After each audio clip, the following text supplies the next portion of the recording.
Kabinet Ali Sastro Amidjojo II merupakan salah satu kabinet yang memegang peranan penting dalam sejarah awal kemerdekaan Indonesia.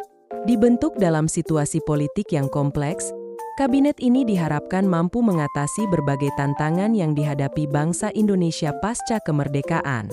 Namun, berbagai faktor internal dan eksternal menyebabkan kabinet ini tidak bertahan lama. Artikel ini akan mengulas secara mendalam mengenai pembentukan, susunan kabinet, program kerja, serta faktor-faktor yang menyebabkan keruntuhan Kabinet Ali Sastro Amidjojo II. Kabinet Ali Sastro Amidjojo II dibentuk menyusul mundurnya Kabinet Burhanuddin. Pembentukan kabinet ini didasarkan pada harapan untuk membentuk pemerintahan yang kuat dan stabil, serta mampu mengatasi berbagai permasalahan yang mendesak. Ali Sastro Amidjojo, sebagai tokoh nasional yang berpengalaman, dipercaya mampu memimpin kabinet ini. Program kerja Kabinet Ali Sastro Amidjojo II.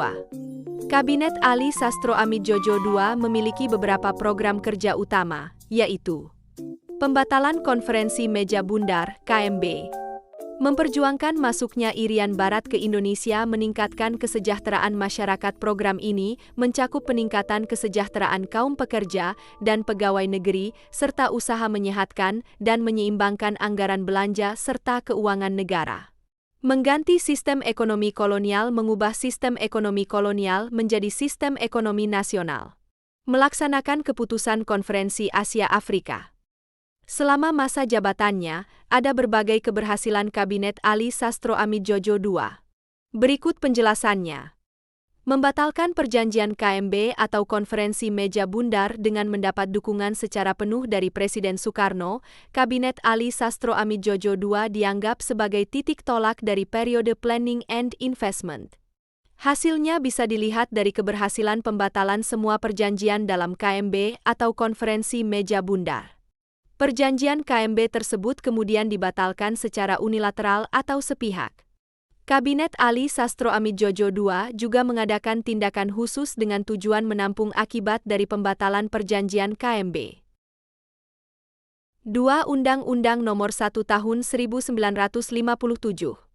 Keberhasilan selama Kabinet Ali Sastro Amidjojo II menjabat selanjutnya adalah dikeluarkannya UU Nomor 1 Tahun 1957 tentang pokok-pokok pemerintahan daerah.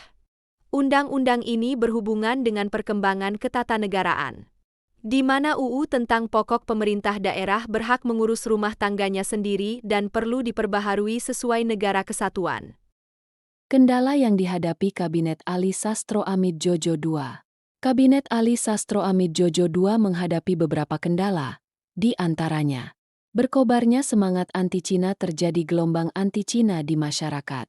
Pergolakan daerah dan gerakan separatisme, munculnya kekacauan di daerah yang semakin menguat dan mengarah pada gerakan separatisme, seperti pembentukan Dewan Militer, Dewan Banteng di Sumatera Tengah, Dewan Gajah di Sumatera Utara, Dewan Garuda di Sumatera Selatan, Dewan Lambung Mangkurat di Kalimantan Selatan, dan Dewan Manguni di Sulawesi Utara. Krisis di berbagai daerah. Krisis memuncak karena pemerintah pusat dianggap mengabaikan pembangunan di daerah. Pembatalan KMB. Pembatalan KMB oleh Presiden menimbulkan masalah baru, khususnya mengenai nasib modal pengusaha Belanda di Indonesia. Banyak pengusaha Belanda yang menjual perusahaannya kepada warga Tionghoa, yang dianggap lebih kuat ekonominya. Akibatnya, muncul peraturan untuk melindungi pengusaha nasional. Perpecahan antara Masyumi dan PNI. Masyumi menghendaki agar Ali Sastro Amidjojo menyerahkan mandatnya sesuai tuntutan daerah. Sedangkan PNI berpendapat bahwa mengembalikan mandat berarti meninggalkan asas demokrasi dan parlementer. Masalah yang dihadapi pemerintahan Ali II itu terlalu berat, di mana dapat dilihat dalam menghadapi pergolakan daerah di Sumatera.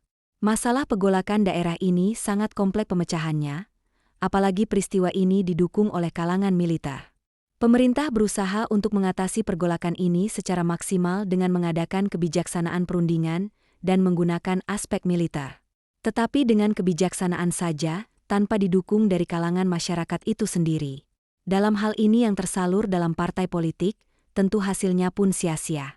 Dengan berlakunya sistem pemerintahan parlementer, partai politik berlomba-lomba menjalankan ide-idenya dalam mengisi kemerdekaan sehingga persaingan merebut kedudukan tidak dapat dihindari. Begitu pula peran presiden yang semakin menyudutkan pemerintah dengan mengeluarkan gagasannya, yang secara garis besar akan merubah sistem pemerintahan yang ada. Situasi dan kondisi seperti ini memungkinkan pemerintahan Kabinet Ali Sastro Amidjojo II harus mengakhiri masa kejayaannya. Kejatuhan Kabinet Ali Sastro Amidjojo II dikarenakan pecahnya koalisi antara PNI dan Masyumi, sehingga Masyumi menarik semua menterinya dari Kabinet Ali Sastro Amidjojo II.